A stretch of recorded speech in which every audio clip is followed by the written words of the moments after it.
आज तक रेडियो सुनता है सारा जहां।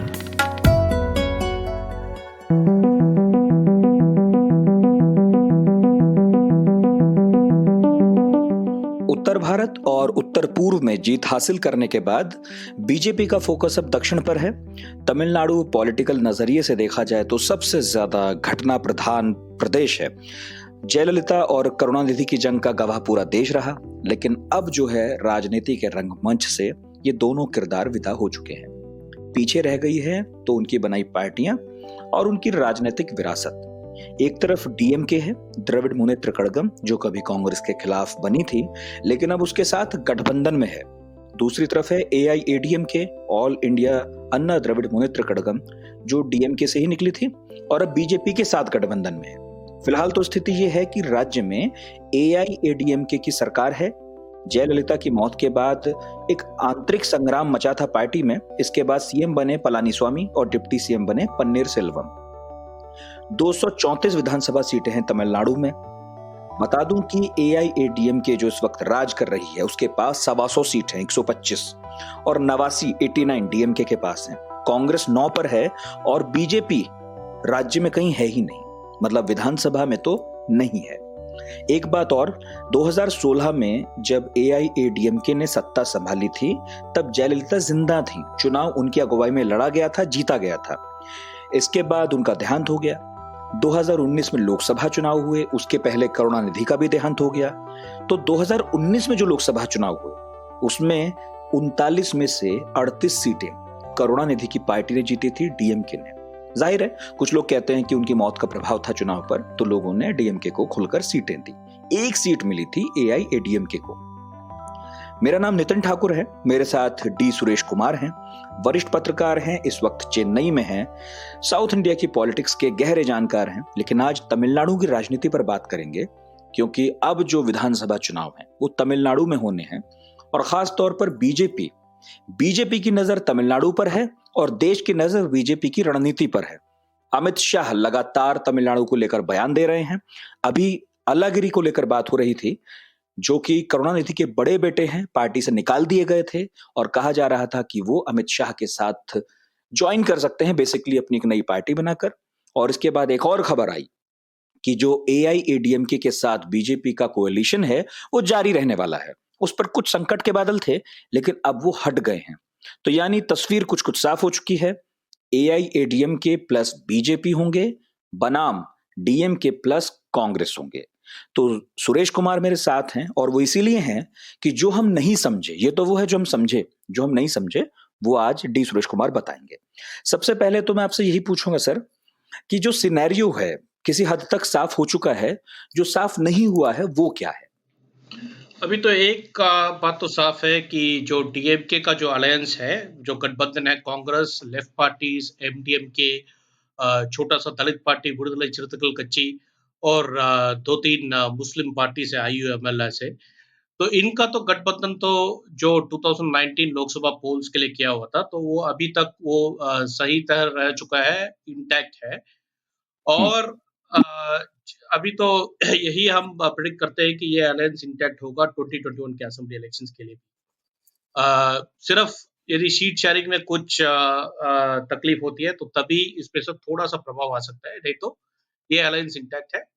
और ये डीएमके का जो गठबंधन है वो जैसे आपने बताया 2019 में 38 सीट्स जीते हैं और उसके बाद जो यहाँ पे लोकल बॉडी पोल्स यहाँ पे हुए थे, लोकल बॉडी पंचायत इलेक्शंस, ग्राम पंचायत का जो इलेक्शंस हुए थे, उसमें भी यह गठबंधन जो रूलिंग अलायंस है उससे ज्यादा सीट्स इन्होंने पाया था। तो एक तरफ ये है, दूसरी तरफ तो ये अब तय हो चुका है कि एआईएडीएमके और बीजेपी का गठबंधन तो तय हो चुका है। लेकिन हमें यह नहीं मालूम कि इस गठबंधन में जो बाकी जो पार्टी शामिल हुए थे 2019 में, यानी कि विजयकांत के डीएमडीके और रामदास के पीएमके, क्या यह पार्टी इसी गठबंधन में रहेंगे या और किसी गठबंधन में वो जाके शामिल होंगे या अपना कुछ थर्ड फ्रंट लीड करेंगे?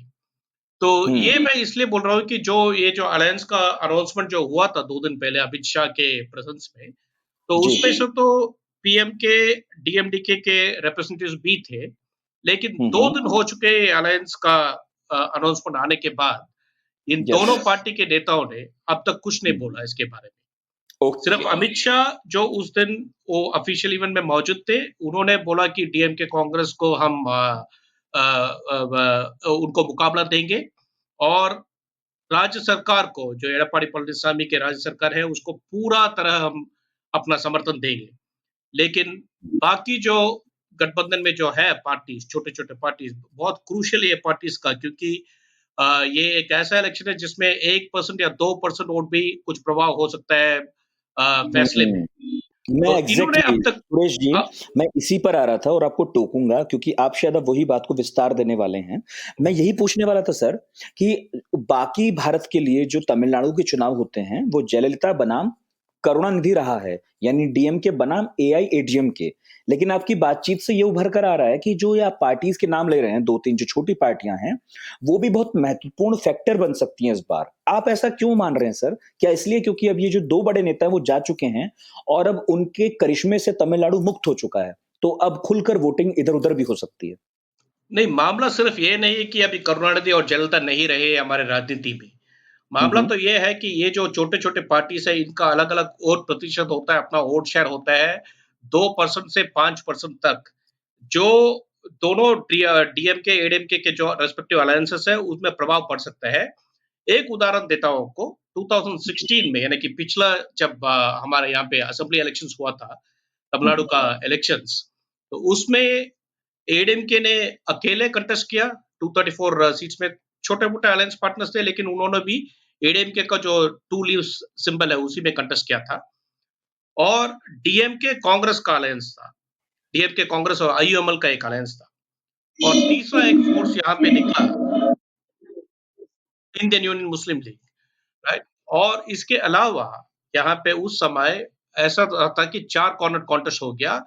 एक तरफ तो पीएम के सारे 234 कॉन्स्टिट्यूएंसी में उन्होंने भी अपना कैंडिडेट लगा दिया, और दूसरी तरफ जो डीएमडीके है, डीएमडीके, विடுதலை சிறுத்தைகள் कच्ची, फिर लेफ्ट पार्टीज और तमिल मानिला कांग्रेस, ये सब पार्टी ने मिलके एक गठबंधन बनाया था, पीपुल्स वेलफेयर अलायंस करके उस समय।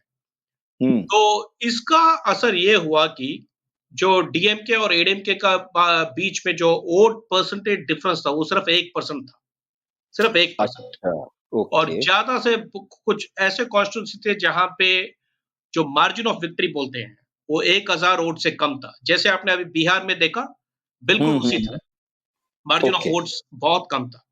तो ये तो तीसरे पार्टीज, मोर्चे की बात आप कर रहे हैं बेसिकली कि वहां भी एक थर्ड फ्रंट बना जिसने इन दोनों पार्टियों को सीधा नुकसान पहुंचाया और 2016 की स्थिति थी, तो 5 साल बाद ये पार्टियां मजबूत हुई हैं।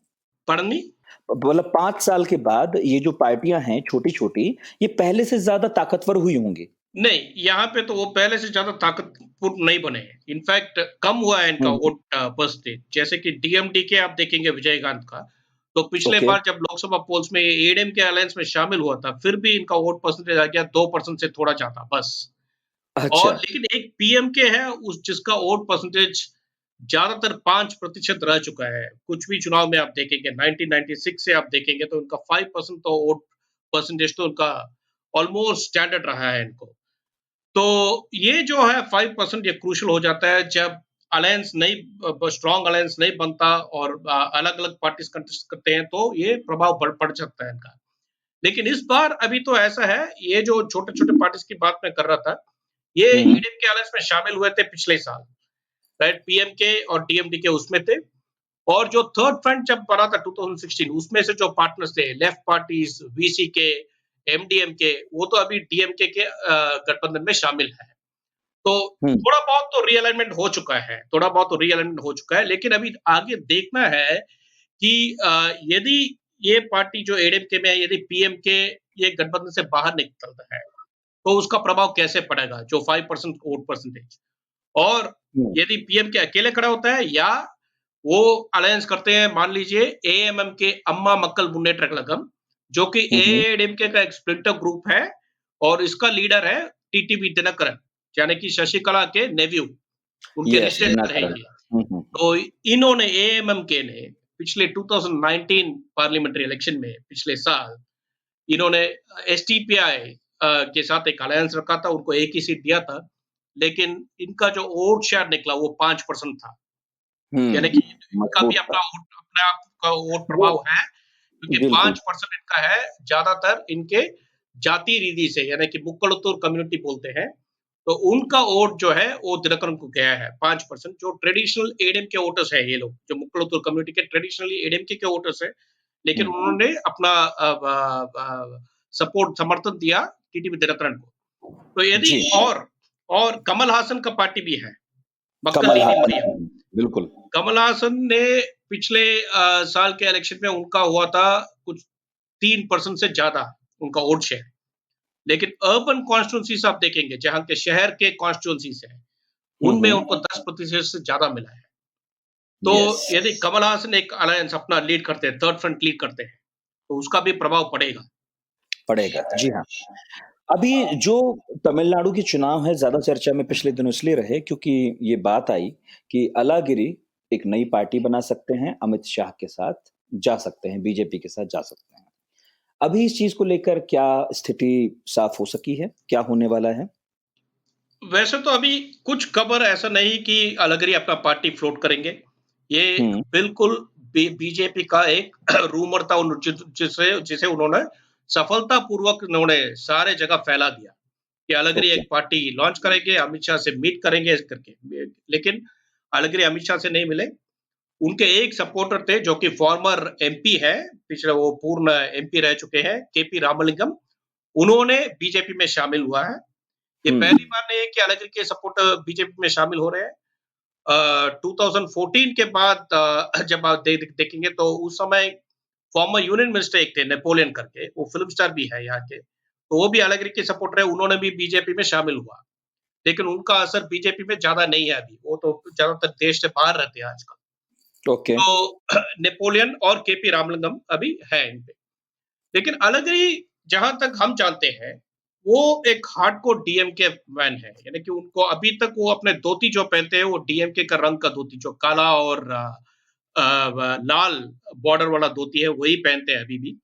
उनका हुँ, अभी तो यही एफर्ट चल रहा है कि किसी न किसी तरह उनको डीएमके में फिर से शामिल करना है, फिर से शामिल कर लिया जाए, बड़े फिर से बेटे हैं। शामिल करना, वही बिल्कुल, उनका प्रणब एक मुखर्जी। हुँ, मात्र ऑब्जेक्टिव है।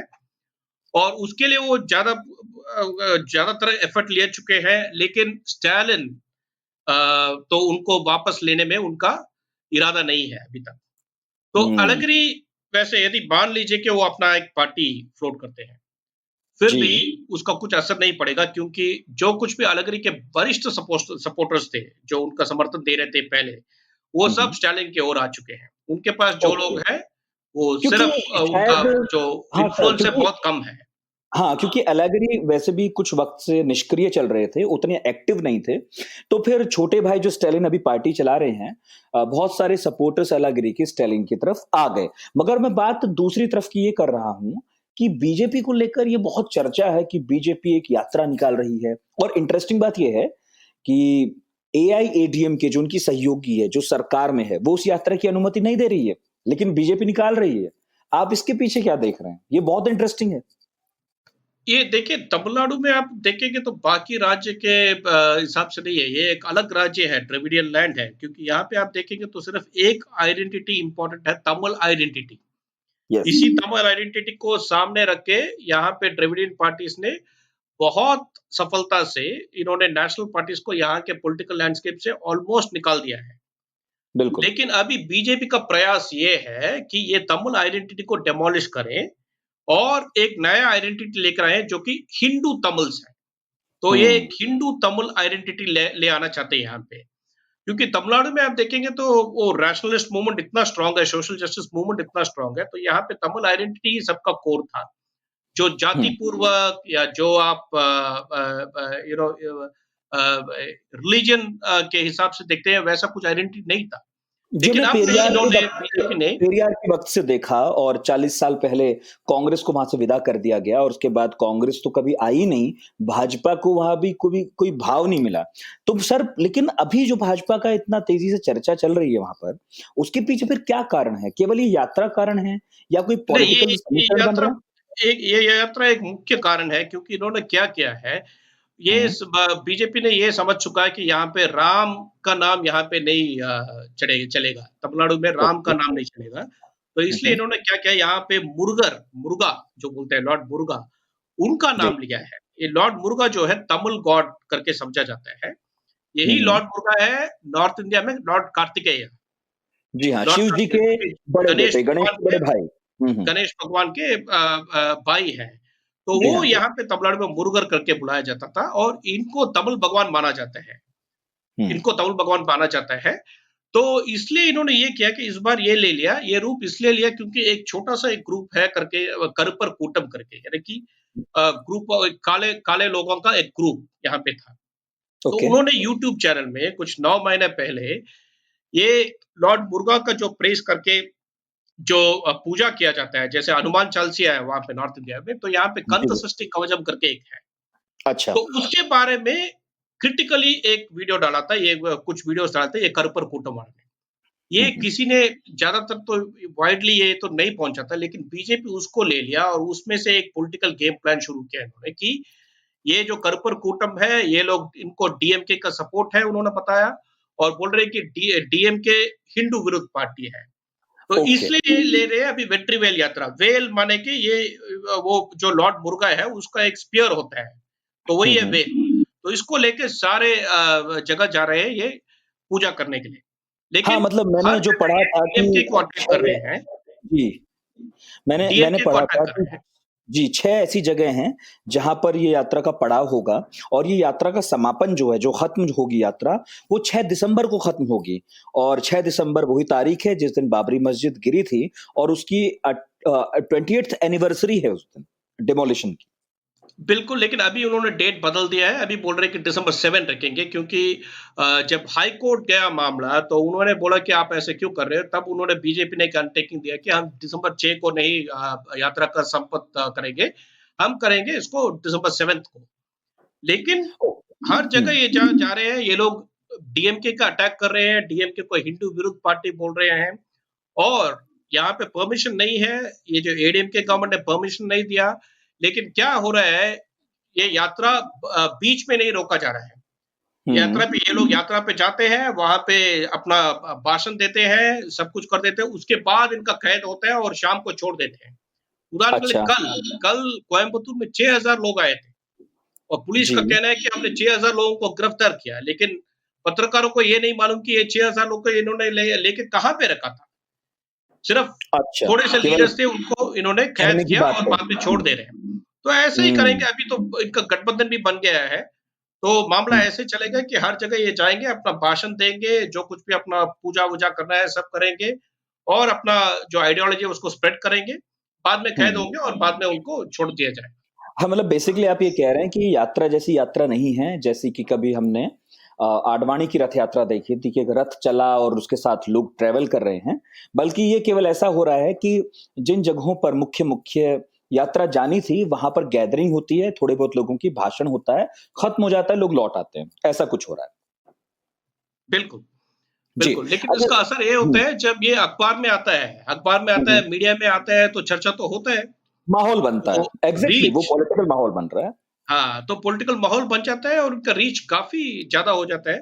तो ऐसा है कि बीजेपी जो कि यहाँ पे माना जाता है कि कहीं-कहीं पे नोटा से कम प्रतिशत लेने वाला वोट प्रतिशत लेने वाला पार्टी है किसी-किसी कॉन्स्टिट्यूएंसी में, फिर भी इसमें कुछ हलचल चल रहा है। तो इसी हिसाब के बाद ये क्या कर रहे हैं, एक-एक लीडर को एक-एक हुँ, दिन हुँ। अपने पार्टी में भर्ती कर रहे हैं। जैसे अपने पहले एक पूर्व पुलिस ऑफिसर अन्नामलई को भर्ती किया, उनको जी, वाइस प्रेसिडेंट बना दिया पार्टी से, फिर अन्नामलाई कांग्रेस को हाँ, के बड़ी स्पोक्स चर्चा पर्सन थी। खुशबू को लेकर जी हाँ, आया जी हाँ। और फिर ऐसा भी हो रहा है कि यहाँ पे जो जिनके ऊपर पुलिस का हिस्ट्री शीट है, हाँ, ऐसे हाँ। लोगों को भी पार्टी में शामिल करा रहे हैं अभी और बोल रहे हैं हुँ, कि उनके ऊपर केस है, प्रूव नहीं हुआ या तो ये नहीं तो बोलते हैं कि वो पहले वो केस में कन्विक्ट हो गए, अभी उन्होंने सेंटेंस समाप्त कर दो, उनका पूर्व कर दिया, तो हुँ, इसलिए हुँ। शामिल हो रहे हैं। तो अभी केपी रामलिंगम आए थे अलगरी के सपोर्टर। खुशबू तो खुशबू आई। ऐसा एक हाँ, चर्चा हो जाता है कि बीजेपी कुछ तो हो रहा है इस पार्टी में कि इतने लोग अ, विभिन्न बैकग्राउंड से डिफरेंट बैकग्राउंड से इसमें जॉइन कर रहे हैं। तो पार्टी में कुछ तो होगा। तो ये परसेप्शन जो है, ये हुँ। बदलने में बहुत सफल रहे हैं अभी तक। ये रहे हैं। लेकिन सुरेश जी, एक बात मुझे पूछनी है कि देखिए, जिस एआईएडीएमके के साथ भाजपा गठबंधन कर रही थी, मतलब पहले भी था और अब भी है और जारी रहने वाला है, वो भी द्रविड़ आंदोलन से निकली पार्टी है। तो बेसिकली जिस विचार का रिप्रेजेंटेशन बीजेपी करती है, वो उसके खिलाफ कभी पैदा हुई थी एआईएडीएमके, और डीएमके से ही बाहर आया। तो क्या वो अगर मैं पूछूं विचारों के तौर पर, तो क्या वो कंफर्टेबल फील करते हैं बीजेपी इस पॉलिटिक्स के साथ, जिसके खिलाफ कभी उन्होंने खुद शुरुआत की थी? नहीं, एक तो बात है कि ये जो एडीएमके जो है वो डीएमके का ऑफशूट है, लेकिन ये रैशनलिस्ट प्रिंसिपल से थोड़ा बाहर आ चुके हैं एडीएमके। क्योंकि ओके। आपने एक बात देखेंगे तो एडीएमके में ज्यादातर लोग हिंदू भगवान को मानते हैं। जो हिंदू सिंबोलिज्म है, यानी कि जो अपने माथे में जो कुमकुम रखते हैं या कुछ रखते हैं, विभूति रखते हैं, वो सब तो रखते हैं यहाँ पे एडीएमके में। और हम्म। सबको मालूम है कि जयललिता जो थी वो तो बहुत बड़े भक्त थे हिंदू भगवान के, हाईली जी। रिलीजियस थे वो तो। हम्म। तो एक तो है कि जो बीजेपी का जो नॉर्मल वोट जाना चाहिए था वो तो एडीएमके को आ रहा था उस समय, क्योंकि वो लोग जो हार्डकोर हिंदुत्व थे वो भी सोचते थे कि जयललिता हमारे सहमत देगी किसी न ओके, किसी। ओके। मतलब तो एक करुणानिधि से बेहतर जयललिता लगती थी पहले से ही, जो हिंदू वोट बैंक है वहां का, उनको। बिल्कुल, तो उनको हिंदू वोट बैंक उनको मिलता था। तो हम्म। एडीएमके तो ऐसा पार्टी है जहाँ पे वो हिंदू का विरुद्ध कभी नहीं किया है, हिंदुत्व का विरुद्ध नहीं किया है इन्होंने। यहाँ तक कि जब वो बाबरी मस्जिद के पास जब वो कार सेवा हुआ था, तब जी। आरोप ये है कि एडीएमके ने भी अपने कैडर्स को भेजा था वहां पे कार सेवा में हाँ, पार्टिसिपेट करने के लिए। तो अच्छा। ये तो है, लेकिन वो एडीएमके एक तरफ तो हिंदू प्लीजिंग है, और आपको एक बात नहीं भूलना है कि यहाँ पे जो बीजेपी था वो पॉलिटिकली अनटचेबल पार्टी था, यानी कि पॉलिटिकली अचूक पार्टी था बिल्कुल, यहाँ पे। बिल्कुल, बिल्कुल। लेकिन पहली बार बीजेपी से समर्थन रखा एडीएमके ने 1998 में, उनको 5 सीट दिया। तो बिल्कुल। पहली बार इन्होंने किया, फिर डीएमके ने वो वाजपेयी गवर्नमेंट को समर्थन दिया, और इसके बाद 2004 में भी एडीएमके और बीजेपी का अलायंस था, और उस समय भी ये हर सीट हार गए, 40 के 40, यानी कि तमिलनाडु में 39 और पुदुचेरी में 40 सीट में हार गए थे बीजेपी एडीएमके अलायंस। जी हाँ। अब ये अलायंस लेकिन असेंबली में पहली बार एडीएमके और बीजेपी का अलायंस हो रहा है। इसके पहले डीएमके और बीजेपी का अलायंस एक बार असेंबली इलेक्शन में हुआ था, वो 2001 में था, जब बीजेपी ने 4 सीटें जीती। तो ये पहली हम्म। बार ऐसे होगा एडीएमके और बीजेपी का असेंबली में इलेक्शन चल रहा है। और हाँ। बीजेपी तो ग्रोथ नहीं हुआ, जैसे मैंने बोला आपको, पीएमके को तो कम से कम 5% है, और बाकी हम्म। थोड़े-थोड़े पार्टी ऐसे हैं जिनका तो ग्रोथ कंसिस्टेंटली ज्यादा रहा है। लेकिन बीजेपी का आप देखेंगे तो 2006 से अब तक 2016, 10 साल में आप देखेंगे तो इनका 1% बढ़ा है बस। हाँ, मेरे पास और कुछ आंकड़ा था इसमें सर, उसमें ये लिखा था कि 2014 में बीजेपी को 5% मिला, और 2019 में 3.55% रह गया, और कम हो गया 2019 में बीजेपी का वोट परसेंट लोकसभा चुनाव में। और मतलब खुद देखिए वो तो सही है, एआईएडीएमके का भी कम हो गया था, 45% था 14 में, और 19 में 18.5% रह गया था। 18.5% बन गया। तो उसका क्या कारण है? एडीएमके के लीडर्स अभी भी बता रहे हैं, जब 1996 में जयललिता का बहुत अनपॉपुलर थे यहाँ पे, करप्शन का हम्म। मामला चल रहा था, और जयललिता हार गए। उस इलेक्शन में भी इनका वोट शेयर था 29% एडीएमके का। लेकिन जी। 2019 में जब इन्होंने बीजेपी को समर्थन दिया, तो उसमें से करीब आधा बन गया, यानी कि 18%, 18.5% के हिसाब से उनका वोट परसेंटेज कम हो गया। वो इसीलिए हुआ क्योंकि बाकी राज्य से अलग यहाँ पे एंटी मोदी वेव बहुत स्ट्रांग था। और इसका इन्होंने भी, एडीएमके ने भी बहुत इतना रियलाइज कर दिया, क्योंकि यहाँ पे जो इलेक्शंस हुए थे, तब वेलूर का इलेक्शन नहीं हुआ था लास्ट ईयर। वेलूर का अलग से इलेक्शन हुआ है, वेलूर, क्योंकि वहां पे जो करप्शन का वोटर ब्राइबरी के आरोप में वहां पे इलेक्शन रोका गया था, और वो पार्लियामेंट्री इलेक्शन के बाद उसका अलग रहा था। और वेलूर एक ऐसा कॉन्स्टिट्यूंसी है जहां पे मुस्लिम डोमिनेशन काफी जगह पे है।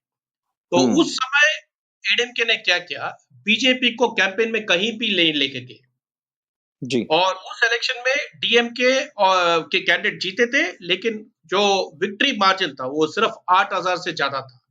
वेरस लोकसभा इलेक्शन में डीएमके के कैंडिडेट्स 1 लाख, 2 लाख, 4 लाख से ज्यादा भी उन्होंने वोट विक्ट्री मार्जिन था उनका।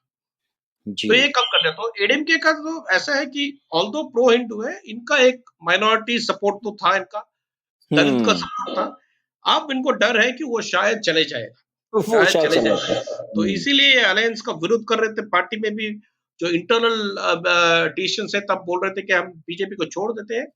लेकिन अभी इनका जो कंपल्शन है, पॉलिटिकल कंपल्शन, ये इतना है कि ये पार्टी लीडरशिप जो है वो बीजेपी को सैक्रिफाइस नहीं कर सका और उनसे गठबंधन कर दिया। कर लिया। अच्छा, मैं अपना आखिरी सवाल आपसे एक पूछूंगा। देखिए, उत्तर भारत की तरफ जो लोग हैं वो तमिलनाडु की राजनीति को लेकर बहुत ज्यादा जानते नहीं हैं, ऑल्दो बहुत इंटरेस्ट रहता है उनका, क्योंकि वहां पर लड़ाई जो होती है पॉलिटिकल, वो बहुत जबरदस्त होती है, एकदम एक्शन होता है उसमें, बहुत कुछ होता है। लेकिन जिनकी वजह से एक्शन था वो दो लोग तो अब रहे नहीं है। तो मुझे पूछना आपसे ये है कि ये जो चुनाव आने वाला है, थोड़ा सा टाइम है हालांकि उसमें, ये चेहरे कौन से रहने वाले हैं जिनके इर्द गिर्द तमिलनाडु के लोग वोट करने वाले हैं? हम पोस्टर्स बैनर्स पर किन चेहरों को सबसे ज्यादा देखने वाले हैं? एक तो आप स्टालिन को देखेंगे, और स्टालिन तो बिल्कुल। ऐसे नहीं कि वो परिचित नहीं है, वो बहुत परिचित है, सारा तमिलनाडु उनको जानते हैं, क्योंकि ये पहले चेन्नई के मेयर रह चुके हैं बहुत सफलतापूर्वक, और उसके बाद वो राज्य के डिप्टी सीएम भी रह चुके हैं। नहीं नहीं, मैं तो कह रहा था कि उत्तर भारत थोड़ा कम परिचित है। जाहिर है तमिलनाडु तो नहीं जानता है, और स्टालिन को तो खैर उत्तर भारत भी जानता है। तो स्टालिन तो केंद्र की राजनीति में भी सक्रिय रहे। बिल्कुल, जी। बिल्कुल, और क्योंकि उन्होंने ममता बनर्जी को भी बुलाया, उनके वो वहाँ पे ममता बनर्जी का जब स्वेरिंग इन था, ये भी गए थे वहाँ पे। यस। तो जी उत्तर बिल्कुल। भारत, लेकिन एडप्पाडी पळनिसामी और ओ पनीरसेल्वम का अभी इतना उनका पर्सनालिटी इतना नहीं बढ़ा कि ये उत्तर भारत में इनको लोग जानेंगे। यानी एआईएडीएमके के दोनों नेता। अच्छा सर, तमिलनाडु में क्या प्रभाव रहेगा इनका? क्या स्टालिन से मात खाएंगे या स्टालिन को चुनौती दे पाएंगे दोनों एआईएडीएमके के दोनों बड़े नेता? नहीं, तो अभी तो आप क्योंकि 3 साल से ज़्यादा अभी एडप्पाडी पळनिसामी मुख्यमंत्री रह चुके हैं यहाँ पे, तो उनको अभी जनता तो उनको बहुत अच्छी से पहचानती है। हम्म। और ऊपर से थोड़ा अभी उन्होंने ये भी पॉलिसी डिसीजंस भी ऐसे लिया है, जैसे कि एडीएमके का नाम थोड़ा आगे बढ़ा है। जैसे अभी रिसेंटली जो स्टेट गवर्नमेंट के स्टूडेंट्स हैं, स्टेट गवर्नमेंट स्कूल के स्टूडेंट्स को, उनको 7.5% रिजर्वेशन दिलाया है इन्होंने मेडिकल हम्म। एडमिशन। जी। तो उसका असर रहेगा। फिर जब कोरोना के समय इन्होंने अरियर्स एग्जाम को कैंसिल कर दिया और सारे छात्रों को पास मार्क दिया है, तो उसका भी असर हम्म। लगेगा। जब पहला वोटर्स फर्स्ट टाइम वोटर्स है, उनका थोड़ा असर रहेगा। तो इतना तो एंटी एस्टेब्लिशमेंट अभी इतना स्ट्रांग नहीं दिख रहा है इस ओके। समय। लेकिन अभी आप हमें देखना है कि ये बीजेपी के अलायंस के बाद इसका इंप्रेशन कैसे होता है, वो अभी आगे वाले दिनों में हमें मालूम पड़ेगा। बट एज ठीक ऑन है। नाउ, आज के दिन आप देखेंगे तो ऐसा हम्म। लगता है कि डीएमके डेफिनेटली इनसे ज्यादा सक्सेसफुल होने का उनको अपॉर्चुनिटी है, अपॉर्चुनिटी डेफिनेटली है। वो एडवांस्ड है। लेकिन एडीएमके ऐसा नहीं कि वो टोटली रॉट फेस करेगा, क्योंकि जी। पिछले बार में 2019 में भी उन्होंने जो असेंबली बाय इलेक्शन था, उसमें तो जी 9 सीट तो जीत गया एडीएमके ने। एग्जैक्टली। तो 9 सीट जीत गया और अपने राज्य सरकार को उन्होंने संभाला उसमें से, उसी की वजह से। तो देखना है अलायंस में पीएम के रहता है या नहीं, और देखना है शशिकला जब बाहर आएंगी तो उनका असर क्या पड़ेगा पार्टी में, और यदि जी रजनीकांत किसी को अपना समर्थन दे रहे हैं या नहीं। तो ये सब एग्जैक्टली। कुछ इम्पैक्ट लगेगा। कुछ ना कुछ लेकिन करेगा। लेकिन सर, आपने जो नाम लिए, अब मैं एक बार दोहरा देता हूँ। पलानीस्वामी, पन्नीर सेल्वम और उधर स्टालिन, इन तीन के अलावा क्या कमल हासन कुछ असर डालेंगे? थोड़ी बात आपने कर ली हालांकि उनकी, लेकिन मैं कमल चौथा हासन का चाह रहा जो हूँ। शहर के कॉन्स्टिट्यूंसीज जो है, यानी कि जो अर्बन कॉन्स्टिट्यूंसीज है, वहां पे तो हम्म। उनका असर थोड़ा बहुत रहेगा, क्योंकि उन्होंने लोकसभा इलेक्शन में भी प्रूव किया है। कुछ कुछ कॉन्स्टिट्यूंसी ऐसे थे, जैसे नॉर्थ चेन्नई, साउथ चेन्नई और कोयम्बतूर, जहां पे इन्होंने 1 लाख से ज्यादा वोट लिया इन्होंने, इनके कैंडिडेट ने। तो अर्बन कॉन्स्टिट्यूंसीज में इनका तो थोड़ा तो असर पड़ेगा। लेकिन क्या वो ठीक है। असर इतना सफलतापूर्वक रहेगा कि इनको एमएलए सीट में एमएलए बन जाएंगे, वो देखना पड़ेगा, क्योंकि वो देखना वो इतना होगा। आसान नहीं है, वो तो थोड़ा कठिन काम है। एग्जैक्टली तो चार चेहरे हो गए हमारे पास तमिलनाडु चुनाव के बारे में। कोई और नाम जो आप लेना चाहते हो कि भाई पांचवा नाम ये भी अंजुमणि बड़ा? रामदास है, जो पीएमके के लीडर है, फॉर्मर यूनियन मिनिस्टर है। तो वो हम्म। तो परिचित है, स्पेशली वो नॉर्थ तमिलनाडु में, जहाँ पे जी। वन्नियर कम्युनिटी का वोट्स है। तो वो है। ओके। इसके अलावा आपको है एक सीमान करके, जो कि एक फिल्म डायरेक्टर है और अपना पार्टी चलाते हैं तमिल, नाम तमिलर कच्ची। तो नाम तमिलर कच्ची एक एक्सट्रीम तमिल आइडेंटिटी वाला पार्टी है। वो भी लॉर्ड मुर्गाव को अपना भगवान मानते हैं और उन्होंने भी पिछले पार्लियामेंट्री इलेक्शन में 3% से ज्यादा वोट पाया और उनका थोड़ा रूरल कॉन्स्टिट्यूंसीज में थोड़ा वोट कैप्चरिंग जो पावर है वो ज्यादा है उनका रूरल कॉन्स्टिट्यूंसीज में। लेकिन ओके। इतना नहीं कि उनका सफलता मरे in terms of results. Vote share तो मिल जाएगा, लेकिन क्या सीटें मिलेंगी वो सीट मिल पाएगी कि नहीं, बहुत कठिन है। वो सवाल है। एग्जैक्टली। और मुस्लिम लीग के बारे में आप बात कर रहे थे, उसका क्या असर है? क्योंकि बेसिकली तो केरल में ज्यादा सक्रिय रहती है, लेकिन पिछली बार अगर देखें विधानसभा में तो उसने ठीक ठाक सीट पाई थी। तो किसका मैं मुस्लिम लीग के बारे में बात कर रहा हूँ सर। IUML नहीं, इनका तो काफी कॉन्सेंट्रेटेड होता है इनका सपोर्ट सिर्फ मुस्लिम कॉन्स्टिट्यूंसी में, जैसे वेलूर जैसे डिस्ट्रिक्ट्स में इनका होता है, रामनाथपुरम में होता है। चेन्नई में जी। देखेंगे तो ट्रिप्लिकेन कॉन्स्टिट्यूंसी यानी कि जो चेन्नई तिरुवल्लिकेनी कॉन्स्टिट्यूंसी है, इनका तो हम्म। सिर्फ कॉन्सेंट्रेटेड होता है। यहाँ पे इतना तो इनका नहीं कि टोटली जो है सारे प्रदेश में इनका तो असर नहीं पड़ेगा, सिर्फ नहीं मुस्लिम पड़ेगा, मतलब डोमिनेटेड जैसे कि कॉन्स्टिट्यूंसी में 7-8 सीट कुछ हो जाए तो हो जाए, वही। उससे ज्यादा नहीं होगा इनका असर कुछ। ओके, उससे ज्यादा नहीं। ठीक है। बहुत बहुत शुक्रिया सुरेश जी, आपने वक्त निकाला और तमिलनाडु की राजनीति को इतने सरल ढंग से हमारे सामने रखा। और चुनाव तो करीब है ही, और बीच बीच में आते रहेंगे, आपसे इनपुट्स लेते रहेंगे, जानते रहेंगे कि वहां समीकरण क्या बन रहे हैं, क्या बिगड़ रहे हैं। बहुत बहुत शुक्रिया सर आपका वक्त देने के लिए। धन्यवाद। तो डी सुरेश कुमार हमारे साथ थे और इस वक्त चेन्नई में हैं और तमिलनाडु की राजनीति पर गहरी पकड़ रखते हैं, नजर रखते हैं, और बता रहे थे कि भारतीय जनता पार्टी वहां क्या कर रही है, डीएमके एआईडीएमके के बीच में क्या चल रहा है, इसके अलावा कौन से ऐसे चेहरे हैं जो तमिलनाडु के विधानसभा चुनाव पर असर डाल सकते हैं। आप लोग जो हमारी बात सुन रहे थे, इस बातचीत के बारे में कुछ कहना चाहते हो तो radio@aajtak.com पर हमें मेल कर सकते हैं। इसके अलावा तमाम सोशल मीडिया हैंडल्स हैं, प्लेटफॉर्म्स हैं, वहां पर भी अपनी बात रख सकते हैं। जो भी रिएक्शन, जो भी रेस्पॉन्स रखना चाहें, आप सभी का स्वागत है। मेरा नाम नितिन ठाकुर है, ये आज तक रेडियो है, सुनते रहिए।